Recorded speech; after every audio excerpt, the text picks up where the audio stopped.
ரேஸில் விபத்தில் சிக்கிய அஜித்குமார் உடனடியாக பதறிப்போய் தளபதி விஜய் அவர்கள் கால் பண்ணி அஜித்குமார் அவர்களோட நலத்தை விசாரித்து இருக்காங்க.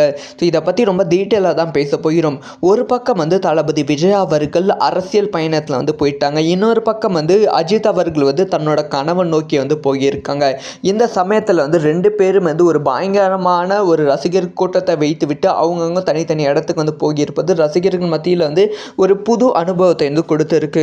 இந்த சமயத்தில் அஜித்குமார் அவர்கள் கார் ரேஸ் பிராக்டிஸ் அப்போ திடீர்னு விபத்துக்குள்ளாகி இருக்கிறது அவங்களோட கார். அந்த ஒரு வீடியோ சோஷியல் மீடியாவில் செம்மையாக ட்ரெண்டிங்லேயும் இருந்திருக்கிறது.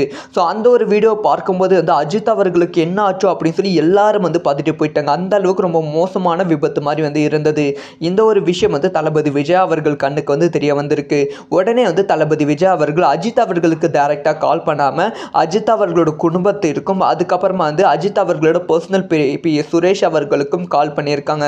கால் பண்ணி கொஞ்சம் கவனமாக இருக்க சொல்லுங்கள். இப்போ அவரோட நிலம் ஓகேவா, எதுவும் ப்ராப்ளம்லாம் எதுவும் ஆகலையா, ஸோ அவங்க நிறைய ஆப்ரேஷன் பண்ணியிருக்காங்க, இப்போ எந்த ப்ராப்ளமும் இல்லைல்ல அப்படின்னு சொல்லி விஜய் அவர்கள் கேட்டு இருக்காங்க.